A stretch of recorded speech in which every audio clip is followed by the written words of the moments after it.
What up, and welcome to the 901 Bets. Think of this as sports betting for dummies right here in Memphis. Now, before we get rolling, quick reminder, if gambling has become a problem for you, hit that Tennessee Gambling Hotline, that number right on your screen, 800-889-9789. All right, y'all, time for today's Bankroll Basics. You ever think you've got a bet locked up, only for the other team to score in garbage time and blow it all up? Yeah, that's what we call a backdoor cover. Now, here's how it works. A team sneaks in at the end and covers the spread. Now, even though the game's already been decided, the score doesn't change who wins, just who wins the bet. Take this college football game on September 6th. Ole Miss was up on Kentucky 30-20 late in the fourth quarter. Sure, Rebels favored by 8.5. Looked like an easy cover, right? Right for Lane Kiffin's crew. But with 8 seconds left, Kentucky drove down the field, kicked a field goal, didn't matter for the game. Ole Miss still won, but for folks holding those Ole Miss tickets, that late kick backdoored their bet. And I was one of those people who got backdoored. Now, even Coach Kiffin had some fun with it, joking after the game, sorry to a lot of gamblers there at the end, which, you know, he's a troll, I get it. But this reason right here, Mr. Kiffin, is a big reason I stay away from Ole Miss spreads. They're on my ban list. So anyway, next time you see a team score late when the game's basically over, remember, that's a backdoor cover. It's the heartbreak play of sports betting, unless, of course, you're on the right side of it, then more power to you. All right, let's get to this week's Bluff City lines. It's Halloween weekend, going to get a little spooky. And I'm rolling with Memphis on the money line over Rice. Yeah, it feels like an easy pick, but as we say, so did UAB. And we all remember how that trap game went. Memphis is 5-1 this season when favored on the money line, winning more than 80% of those games. When they're heavy favorites like this, they've still handled business 2 out of 3 times. The one, UAB.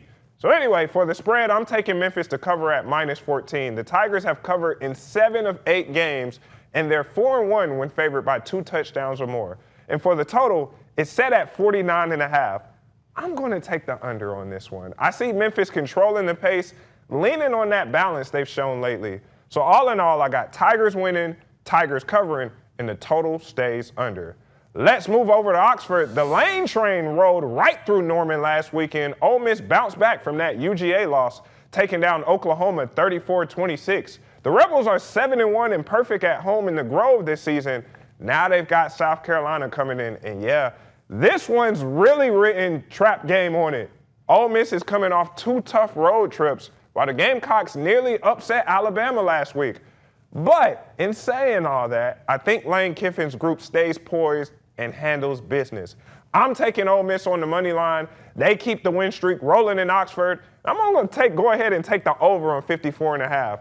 Ole Miss, they score a lot. And South Carolina's quarterback, Lenore Seller, I think he makes enough plays to push this one past the number. So all in all, I got the Rebels winning and the scoreboard lighting up. All right, let's check my Bluff City lines record. Last week, not too bad. I'll be honest, this was the first time I was glad to be wrong on a pick.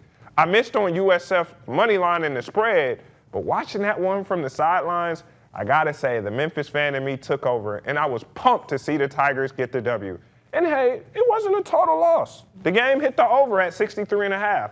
So we cashed something. Remember what Denson said? I'm leaving here with something.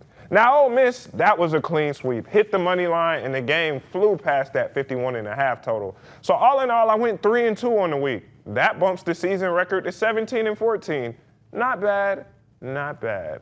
All right, I told y'all I'd start bringing the Grizzlies into these picks, and I do so by getting ahead of the line and taking Cedric Coward for NBA Rookie of the Year.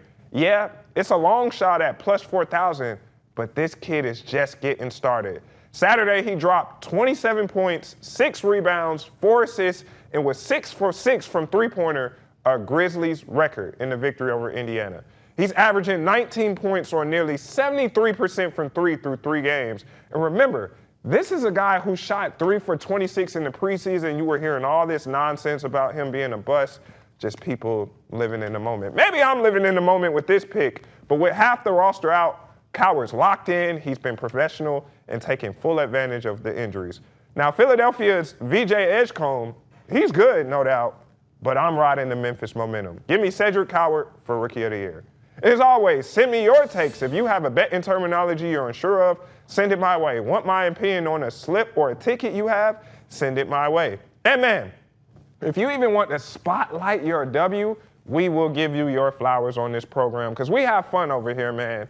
At me on X at RD2Sports, text the number 901-321-7520, or just use the hashtag ABC24Floor. But in saying all that, remember folks, producer Leanna, bring it up for me one more time. This content is for entertainment purposes only. ABC24 and its affiliates do not encourage gambling. Viewer discretion is advised. Any betting decisions you make are solely your responsibility. We are not responsible for any financial losses or wins resulting from information presented on this program.